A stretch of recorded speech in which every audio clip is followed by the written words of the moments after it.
ऊंचे से ऊंचा हमारा नबी। आवाज़ बढ़ाओ ऑपरेटर साहब ज़रा, थोड़ा सा आवाज़ थोड़ा सा इसका बढ़ाइए। हाँ वापसी बस, हाँ तेज़ रखिए, वापसी में कमी नहीं आनी चाहिए। सारे अच्छों में अच्छा समझिए जिसे, है उस अच्छे से अच्छा हमारा नबी। सब चमक वाले उजलों में चमका कि ये अंधे शीशों में चमका हमारा नबी। जिसके तलवे का धोबन है अबे हयात, है वो जाने मसीहा हमारा नबी। कौन देता है देने को मुँह चाहिए, देने वाला है सच्चा हमारा नबी। और आला हजरत फरमाते हैं कि गमज़दों को रज़ा मुज़्दा दीजिए कि है बेकसों का सहारा हमारा नबी। हजरात बहुत बड़ी महफिल है ये आज, जिनकी शादी है मैं उन्हें भी मुबारकबाद पेश करूंगा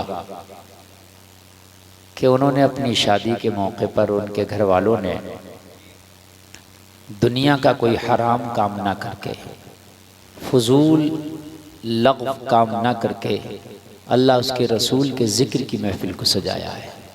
अल्लाह ताला दूल्हा दुल्हन की ज़िंदगियों में बहारें पैदा फरमा दे और इनकी ज़िंदगियों में मेरा मौला बेपनाह खुशहालियाँ अता फरमा दे। काफ़ी देर से ये प्रोग्राम चल रहा है और आपने अच्छे अच्छे शोरा को, खुतबा को सुना।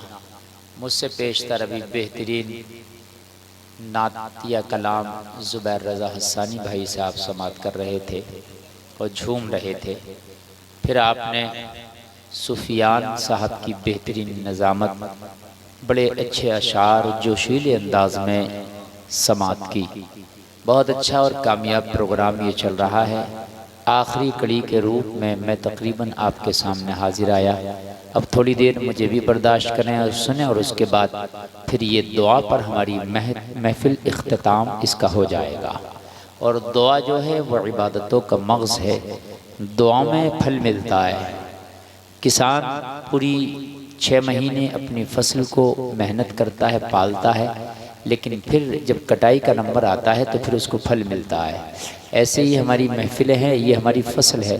जब दुआ का नंबर आता है तो हमें इसको फल मिलता है। दुआ किया करो। अद्दुआ मग़ज़ुल इबादत, दुआ इबादतों का मग़ज़ है। और दुआ जितनी छिप के मांगी जाए अल्लाह उतनी ही जल्दी कबूल फरमाता और उतना ही ज़्यादा खुश होता है। हज़रात शादी ज़िंदगी का एक अहम रुकन है।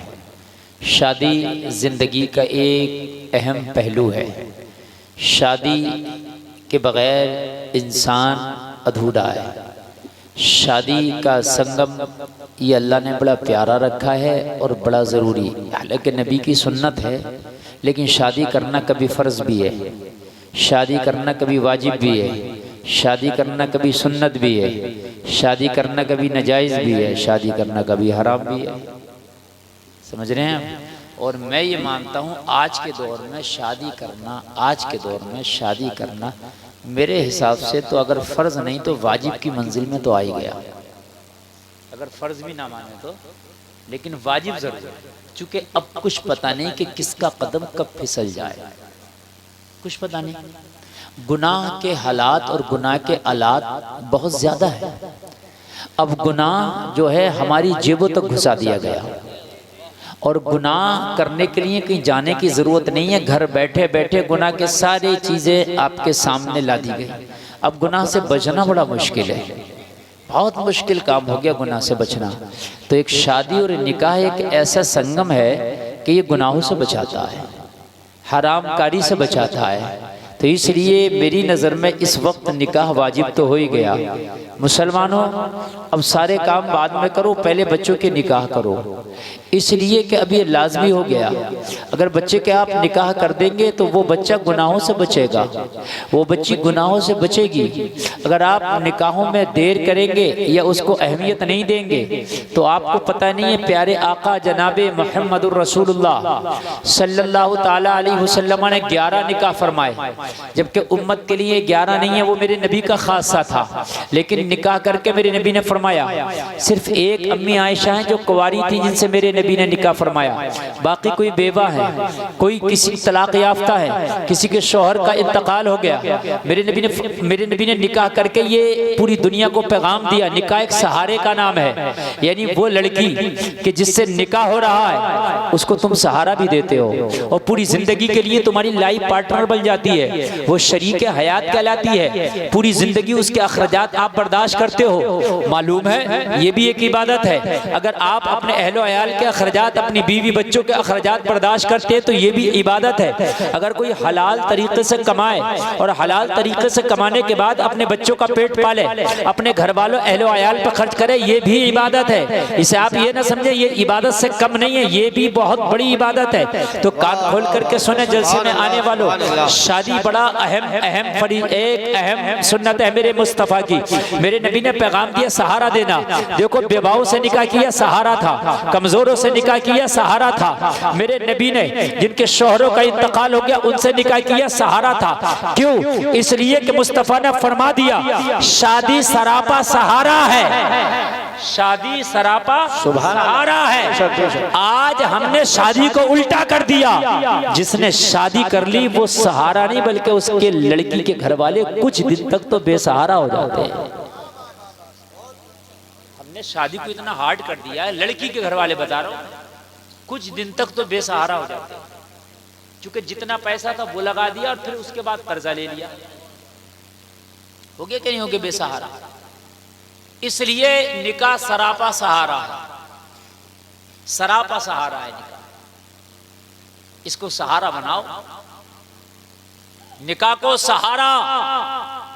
और जिसने निकाह को सहारा बना लिया फिर उसे सहारा मेरा रब देगा। बोल दो सुभान अल्लाह।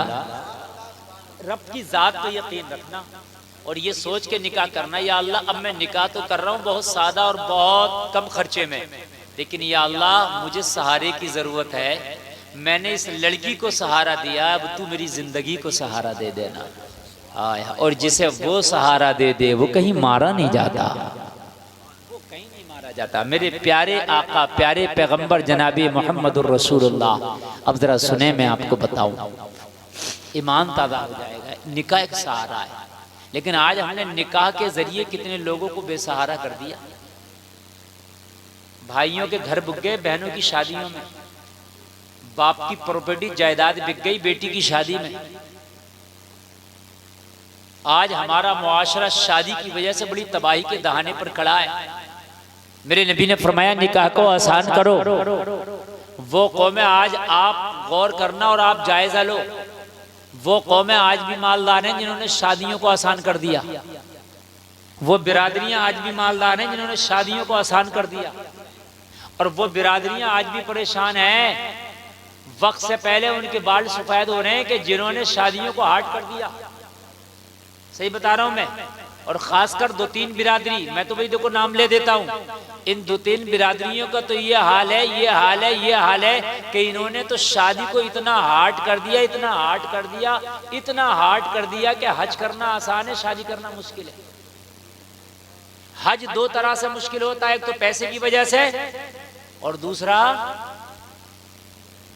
काय की वजह से मेहनत की। हज में मेहनत भी चाहिए, 35 किलोमीटर तो पैदल चलना होता है हज में। हाँ, जिस्मानी ताकत भी चाहिए हज में। 35 किलोमीटर तकरीबन पैदल चलना है हज में। अगर सारे अरकान लगाएंगे तो आप तो हज बड़ा मुश्किल है, मगर शादी उससे मुश्किल है। हकीकत बता रहे हैं, शादी उससे मुश्किल है, हमने कर दी। इसलिए आज हम परेशान हैं, बहुत ज्यादा परेशान। इन 2-3 कौमों को अल्लाह सुधार दे और इनको अकल दे। इन्होंने तो बहुत ही हार्ड कर दिया, इन्होंने तो मरना भी मुश्किल कर दिया। शादियां तो छोड़ दें, इन्होंने तो मरने का भी नहीं छोड़ा। सही बता रहा हूं मैं। 30 में चने हो रहे हैं तो 10वें में भी चने हो रहे हैं, 20 में भी चने हो रहे हैं, 40 में भी चने हो रहे हैं। कितने चने पड़वागा भाई ये तो बता। एक बात बताओ मुझे, कितने? जुबैर भाई सही बता रहा हूं मैं, 40 में तक चने हो रहे हैं। बात हंसने की नहीं, बात समझने की है। यार एक बात बताओ, चाहे एक ना करे तो सब लोग उस पर थू थू कर रहे हैं, लो इससे तो 10 में चने नहीं हुए। तो ये बता चने की जरूरत क्या थी? क्या थी चने की जरूरत? अरे तीजे में हो गया, हालांकि तीजे में भी चने की जरूरत ना थी। कलमा शरीफ पढ़ना बगैर चने के नहीं पढ़ा जाएगा। इतना बड़ा तो नियत खराब हो गया कि चने पे ही तू चल कलमा पढ़ेगा। तुझे अगर वैसे ही इतना शौक है अपने अजीज के लिए कलमा पढ़ने का तो ला पढ़। मैं भी लाओ 1 लाख कलमा पढ़ दूं बगैर चने के। अब तो मोबाइल में तस्बीह आ गई है, डाउनलोड करो पढ़ो। बात है कि नहीं है भाई? मरने से लेके 40 में तक 1 लाख में मैयत सिमट रही है। 1 लाख में बिरयानी अलग है, खाना पकाना अलग है, फिर उसके बाद में रस्में 1000 तरह की अलग है। यार तुमने क्या कर लिया? ना जीने का छोड़ा ना मरने का छोड़ा। जिंदा है तो कि शादी के नाम पे लूटा ठगा जा रहा, मर गया तो इन रस्मों के नाम पे ठगा जा रहा है।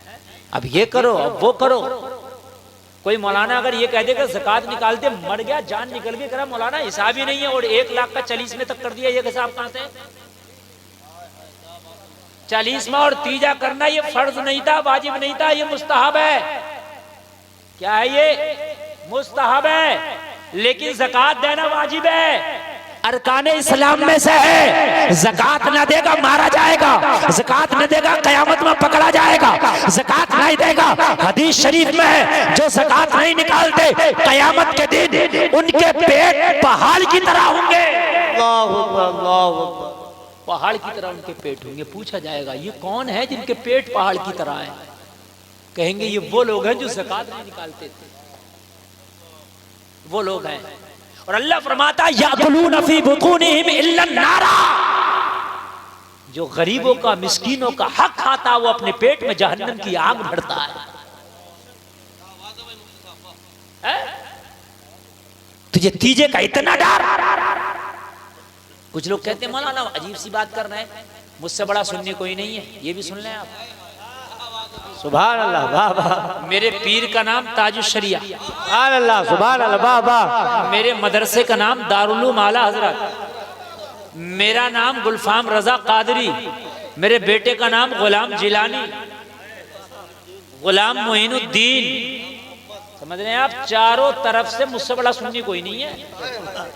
तो ये बात करिए तीजे की, क्या बात है, वाह वाह। बात हक कह के जा रहा हूं मैं। हाँ, मैंने अपने रिश्तेदारों को छोड़ दिया और ऐसे खूनी रिश्तेदारों को वहाबी की वजह से लाए कोई ऐसा जिगरा निकाल के। क्या कहने, वाह, अरे वाह वाह वाह। नारे तकबीर, नारे रिसालत, नारे हैदरी, नारे होशियत, उलमाए अहले सुन्नत, मसलके आला हजरत, फैज़ाने आला हजरत, इश्क मोहब्बत, इश्क मोहब्बत, प्यार मोहब्बत, प्यार मोहब्बत, मुफ्ती गुलफाम रज़ा रामपुरी। वाह वाह वाह, क्या बात।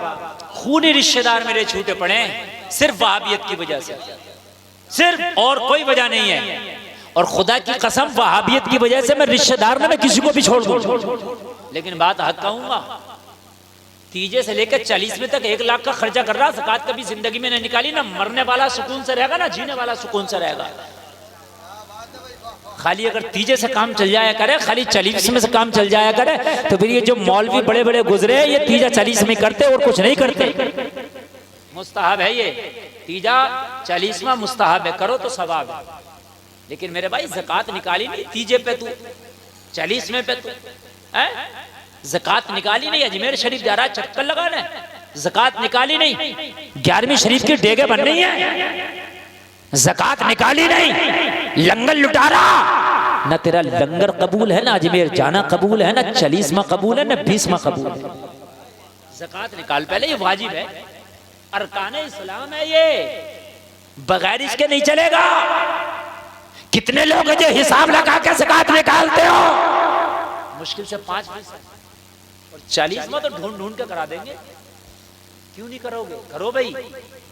जिस दिन मर रहा उस दिन 8 भगोने, कम से कम 8-10 भगोने पकड़ाएं। जिस दिन मर रहा आदमी, जिस दिन मर रहा, अरे ज़कात ही निकालते मत खिला। कोई खा के तुझे मतलब ये है कि लाल ना बख्श के जाएगा, कोई लाल ना बख्श के जा रहा। कोई ये कह के जा रहा ठंडी थी बिरयानी, कोई कह रहा बोटियां नहीं थी। कोई कह रहा गल ज्यादा गई, कोई कहेगा खड़ी ज्यादा रह गई। ना खिलागा एक बुराई है, ना खिलाई खिलाने में 50 बुराई है। ना खिलाने में कितनी बुराई है?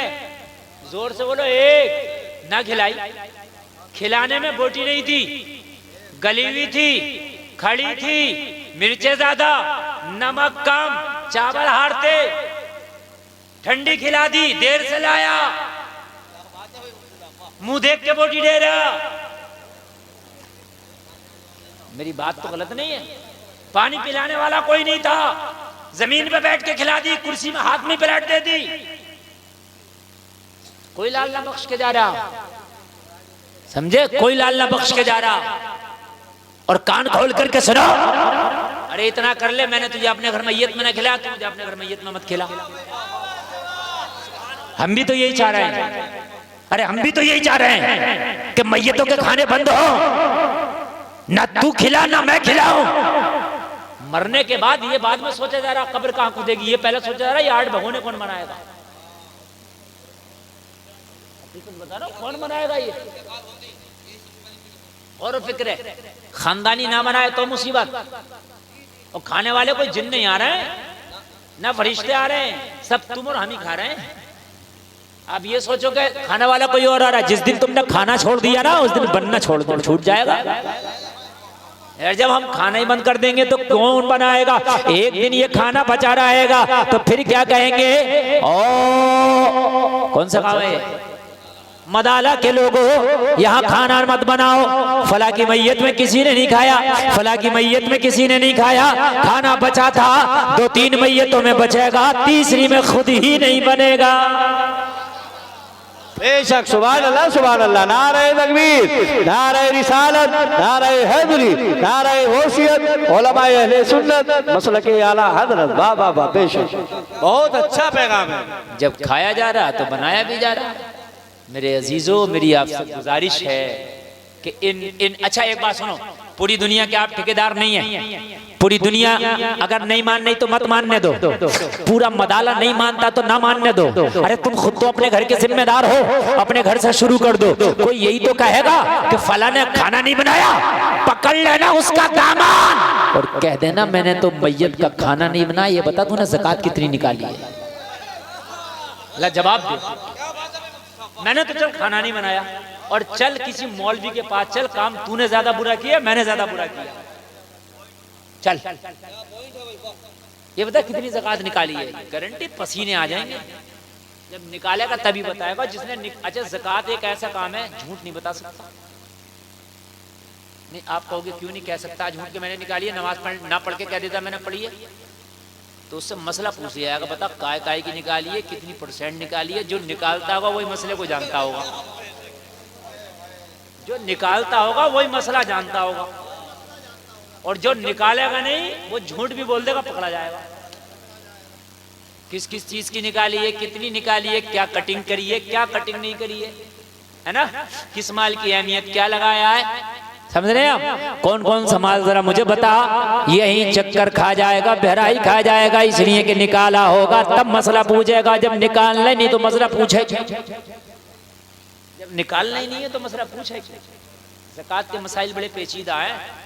किस चीज़ की निकलना है, किसकी नहीं निकलना है, कितने की निकलना है, कितने की नहीं निकलना है, कितना माल बना, क्या निकलना है, किसे दी जाएगी, कैसे दी जाएगी, इसके हुकूक क्या, ये सारे मामला जो निकालेगा उसे पता होगा। वो जलसे में आने वालों कान खोल के सुनो, अगर तुम ज़कात नहीं निकालते तो मरने के बाद सवाल होगा। अगर गरीबों का हक खाते हो तो पेट में जहन्नम की आग भरते हो, अगर गरीबों मिस्कीनों का हक खाते हो तो क़यामत के दिन ये दामन पकड़ के खड़े होंगे। अपने निकाह को आसान करो, अपनी मैयतों को भी आसान करो, अपना मरना भी आसान करो, अपना जीना भी आसान करो।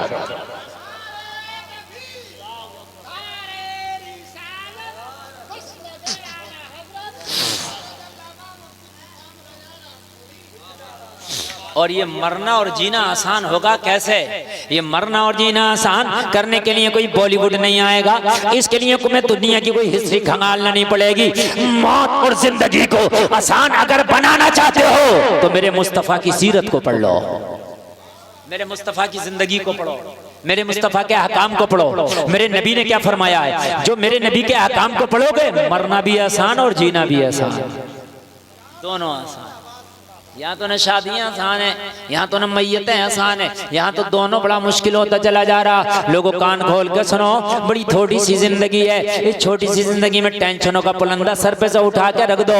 आज जो लोग अपने निकाह को आसान करते हैं, शादियों को आसान करते हैं, आज वो बड़े बड़े कारोबारों के मालिक हैं, बड़े बड़े बिजनेसों के मालिक हैं। जाओ मुंबई चले जाओ, तुम्हें यकीन ना हो, महाराष्ट्र चले जाओ, बेंगलोर चले जाओ, कर्नाटक चले जाओ, बड़े बड़े करोड़पति, बड़े बड़े अरबपति मैंने देखा कि सादा निकाह करते हैं, उनकी कोई लंबी चौड़ी बारात नहीं होती, अपने घर पे वलीमा करते हैं, अपने घर पे मेहमानों को बुला के खाना खिलाते हैं। मगर जितने वो अमीर हैं, तेरा पूरा ये गांव मदाला इतना अमीर नहीं, एक एक सेठ तेरे पूरे पूरे मदाले को खरीद लेगा। क्यों? इसलिए कि उन्होंने नबी की सुन्नत को अपनाया है, नबी की जिंदगी को अपनाया है। अल्लाह ने उनकी जिंदगियों को आसान कर दिया है। एक एक सेठ खरीद लेगा पूरे पूरे गांव को। ऐसा ऐसा सेठ पड़ा बेंगलोर और मुंबई में, ऐसा ऐसा सेठ पड़ा है, समझ रहे हैं आप। मगर उन्होंने अपने बच्चों की जब शादियां कर रहे हैं तो आसान। हमारे पास एक तो कुछ है ही नहीं, ऊपर से जब शादी करी तो दिखावे बहुत हो गए, वो हम तबाह हो गए। जरा गौर करें आप। एक औरत है मक्का शरीफ में जिसका नाम उम्मे सलमा है। यह औरत है उम्मे सलमा। इनका शौहर ईमान ले आया, ये भी ईमान ले आए, दोनों ईमान ले आए। इब्तिदाई इस्लाम की बात है, दोनों। मक्का शरीफ में जब कोई कलमा पढ़ लेता तो उसे मारा जाता, टॉर्चर किया जाता, बिलाल के सीने में पत्थर रखे जाते, घसीटा जाता। मेरे नबी ने हुक्म दिया तुम मक्का छोड़ दो। तो उम्मे सलमा जो औरत हैं, इनके शौहर का नाम था अबू सलमा। ये हिजरत करके हबशा चले गए। जब ये हबशा चले गए, फिर ये हबशा से वापस मक्का आए, लेकिन मक्का के हालात अभी अच्छे नहीं थे। फिर ये हिजरत करके मदीना चले गए। नबी फिर जब मदीना गए तो ये नबी के साथ मदीना गए। उम्मे सलमा रह गई मक्का में। कहाँ रह गई उम्मे सलमा? मक्का में। शौहर मदीना में, बीवी मक्का में। उम्मे सलमा के पास एक दूध पीता हुआ बच्चा था, छोटा सा। लेकिन उम्मे सलमा को याद शौहर की सताती और कभी मुस्तफ़ा की याद बहुत आती। कभी रातों को उठ उठ कर रोती, रातों को अश्क बहाती। न शौहर की जुदाई बर्दाश्त होती, न मदीने वाले मुस्तफ़ा की जुदाई बर्दाश्त होती। रातों को उठ उठ कर रोती। रातों की तन्हाइयाँ थी, या अल्लाह मेरा शौहर था वो भी चला गया, मेरे आका थे वो भी मक्का वालों ने इतनी तकलीफ दी कि हिजरत करके मदीना चले गए। या अल्लाह मेरा तो मक्का में कोई है ही नहीं, मेरे ख़ानदान के मेरे मैके के लोग हैं लेकिन ये तो काफिर हैं, ये तो नबी को मानते नहीं, कलमा पढ़ते नहीं, मेरी तकलीफ़ को ये क्या समझेंगे, ये मेरे दर्द को ये क्या समझेंगे। एक दिन रात को उठ के उम्मे सलमा रो रही थी। उम्मे सलमा कहती है मेरा चचाजाद भाई उठ गया, उसने मुझे रोता हुआ देख लिया। चचाजाद भाई को उम्मे सलमा के ऊपर तरस आ गया, रहम आ गया। कहने लगे बहन उम्मे सलमा क्यों रोती है? कहने लगी भाई रो ना तो क्या करूँ, मेरा शौहर जो मेरी पूछने वाला था, जो मेरे हाल को पूछता, मेरी तकलीफ़ों को पूछता, मेरे गम को पूछता, वो भी मदीना चला गया। अब मेरा पूछने वाला कोई नहीं है। कभी कभी अपने गम के किस्से मुस्तफ़ा की बारगाह में जाके सुना दिया करती थी, लेकिन अब तो मुस्तफ़ा भी तशरीफ ले गए, वो भी हिजरत करके चले गए। अब मैं अपने गम का किस्सा किसे सुनाऊं? ये मेरा दूध पीता बच्चा, ये तो बोलता भी नहीं है, इसे क्या सुनाऊं? ये तो सुनता भी नहीं, अभी तो समझता भी नहीं है, ये मेरी बातों को नहीं जानता, मेरी कहानी को नहीं जानता। अपने दिल ही दिल में घुटती हूँ, पूरा दिन ऐसे घुटती रहती हूँ, रात आती है नींद नहीं आती, घुटती रहती हो। लोगों भाई ने भी कलमा नहीं पढ़ा था, लेकिन कहीं ना कहीं उसे तरस आया, रहम आया। कहने लगा उम्मे सलमा तुझे एक बात बताता हूँ, लेकिन मेरे बारे में मत बताना कि मैंने बताई है, मैं तुझे एक समझ की बात बताता हूँ, एक मशवरा देता हूँ, लेकिन अगर पकड़ी जाओ तो मुझे मत बताना मशवरा मैंने दिया था। कहा भाई बता तेरा मशवरा क्या है? अगर काबिल कबूल होगा तो कबूल करके अमल कर जाऊंगी, अगर बेहतर होगा तो जरूर अमल करूंगी। कहा बहन सुन, जब रात में मक्का पे सन्नाटा तारी हो जाए, मक्का के लोग सो जाए या अपने अपने बिस्तरों पे चले जाएं, तो सुन खामोशी से उठना, अपने इस बेटे को गले से लगाना और गले से निकाल कर लगा के मक्का से चुपके से खामोशी खामोशी निकल जाना। पूछते पूछते रास्ता तय करना, मदीना चली जा, वहां तेरा शौहर भी मिलेगा और वहां मदीने वाला आका भी मिलेगा। जा बहन चली जा, मुझसे तेरा रोना नहीं देखा जाता, तेरा तड़पना नहीं देखा जाता, तेरा सिसकना नहीं देखा जाता। बहन की बात भाई के समझ में आ गई, और जब बात समझी तो मक्का के लोगों के सोने का इंतजार करने लगी। कभी महवे ख्वाब होते हैं ये जलसे में आने वालों। जब आधी रात आई, सन्नाटा तारी हुआ, मक्का के लोग सो गए, कोई नहीं जाग रहा था। उम्मे सलमा ने बेटे को जिगर के टुकड़े को उठाया, बिस्तर से उठी और निकल गई। उम्मे सलमा जैसी निकली, इन जालिमों ने पहरे बिठा रखे थे, जासूस लगा रखे थे। जैसे ही बिस्तर से निकली, जासूस ने खबर दे दी उम्मे सलमा बेटे को लेकर निकली है। मायके वाले, खानदान वाले, बल्कि अबू सलमा के नहीं ससुराल वाले भी, कलमा इन्होंने भी नहीं पढ़ा, सब आ गए और इसका रास्ता रोक लिया। और रास्ता रोक के कहा, उम्मे सलमा कहाँ जाती हो? कहने लगी, मुझे तुमसे कोई लेना देना नहीं, मैं मदीना जा रही हूँ, वहीं मेरे सर का ताज है, वहीं मेरी जिंदगी की लाज है, सब कुछ मेरा वही है।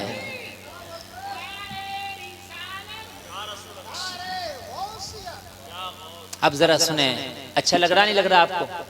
अब जरा सुने, मैं तारीख पेश कर रहा हूँ, इंशाल्लाह बहुत मजा आएगा।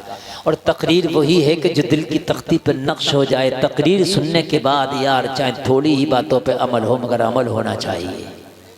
कुछ तो यार जिंदगी में तकरीर के बाद सुधार आना चाहिए, वरना खाली मेरे बुलाने का शौक नहीं था। आपने मुझे बुलाया, मुझे बुलाना कोई कमाल नहीं था, मेरी बातों पे अमल कर लेना कमाल की बात है। मैं भी चाहता हूं कि अमल होना चाहिए। नौजवानों कान खोल करके सुनो, आज कामयाबी की कुंजी देके जा रहा हूं मैं तुम्हें, खुदा की कसम। अगर आज मेरी बातों पे तुमने अमल कर लिया, कामयाबी की कुंजी है। और अगर कामयाबी ना मिले तो जाओ कयामत में दामन पकड़ लियो, दुनिया तो दुनिया, इससे बड़ी कोई बात नहीं है। जो निकाह को आसान करेगा, अल्लाह उसकी जिंदगी आसान कर देगा। देखना, जिंदगी आसान हो जाएगी। उम्मे सलमा तुझे जाने नहीं दिया जाएगा, हिजरत नहीं कर सकती। उम्मे सलमा ने कहा, मेरे ऊपर तुम्हारा कोई इजारा भी नहीं है, नहीं रोक सकते मुझे, कोई इजारा नहीं है। मैं जिसकी बीवी हूं उसका हुक्म चलेगा मेरे ऊपर। मेरा शोहर मेरा बादशाह है, मेरा शोहर मेरा सरताज है, मेरा शोहर मेरा हाकिम है। तुम कौन होते हो? कहने लगा, अच्छा, लेकिन एक बात सुन, अगर तुझे जाना है तो जा, लेकिन ये जो बच्चा है ये हमारे खानदान का खून है। ससुराल वालों ने कहा, ये हमारे खानदान का खून है, इस खून को नहीं जाने देंगे वहां। अगर अकेली जाना चाहती है तो खुशी खुशी शौक शौक जा, लेकिन ये बच्चा नहीं जाएगा। क्यों नहीं जाएगा? हमारे खानदान का खून है। अब यार बड़ी कश्मकश का आलम, एक तरफ नबी की मोहब्बत, एक तरफ बेटे की मोहब्बत। हाय हाय हाय, जरा गौर करें, जरा गौर करें। औलाद की मोहब्बत सबसे बढ़ के होती है। औलाद की मोहब्बत बहुत बड़ी चीज है लोगों। यहाँ तो फ्री दुनियादारी में दोस्तों ने कह दिया डांस पार्टी कर ले तो ला रहा है खूब। अरे क्यों कर रहा है शादी में डीजे का? दोस्तों ने कहा था तुझे दोस्त अल्लाह से ज्यादा अजीज है, अल्लाह से ज्यादा प्यारे हो गए। दोस्तों से कहता अगर तुझे डीजे का ज्यादा शौक है तो अपने घर में लाके डीजे बजा, मेरी शादी में खुराफात करने की कोई जरूरत नहीं है। आना तो आना, नहीं आना तो तब भी मेरा निकाह हो जाएगा। आने से शादी ना रुकेगी मेरी, लेकिन मैं डीजे ना करूंगा अपनी शादी में, मैं खुराफात नहीं करूंगा। कहने लगे उम्मे सलमा तुम्हें जाना तो जाओ, लेकिन बच्चे को नहीं जाने दिया जाएगा। एक तरफ मेरे आका की मोहब्बत, एक तरफ बेटे की मोहब्बत। मगर लोगों, ईमान वही है, नबी फरमाते जिसके दिल में औलाद माँ बाप से बढ़ के मेरी मोहब्बत हो वही ईमान वाला होता है। सुभान अल्लाह, सुभान अल्लाह, वही ईमान वाला है।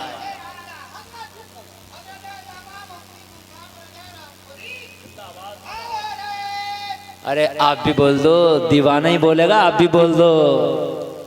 खाली दीवाने के ऊपर छोड़ दिया है। नईम के कुछ काम अच्छे भी हैं, बेचारा अकेले ही नारा लगाता रहता है ना। बेटा कोई बात नहीं, आप लगाओ, लेकिन जरा कम बोला करो बस। तवज्जो करें आप, तवज्जो करें। कहा जाना है तो जा, लेकिन बेटा नहीं जाएगा। कहने लगी सुन लो, मैंने जब कलमा पढ़ा था ना तो बेटे की मोहब्बत से बढ़ के मदीने वाले की मोहब्बत को सीने में बसाया था। अब अगर बेटे की वजह से रुक गई तो फिर ईमान कामिल का रहा, नबी से मोहब्बत बेटे की बढ़ गई। ओ मक्का वालों, अगर भेजना है तो जिगर के टुकड़े को भेज दो, और नहीं भेजना है तो जाओ, मैंने खुदा हाफिज कहा और अपने बेटे को छोड़ा। जाओ, मैंने खुदा हाफिज कहा और अपने बेटे को छोड़ा। ये जलसे में आने वाले नौजवानों, उम्मे सलमा मुस्तफा के लिए जब अपने बेटे को छोड़ सकती है, तुम मुस्तफा के लिए झूठ नहीं छोड़ सकते?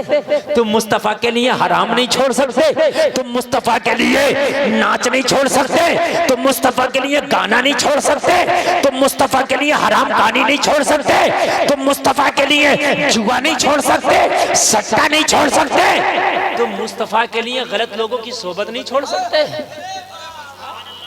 कैसे नहीं छोड़ सकते? ऑपरेटर साहब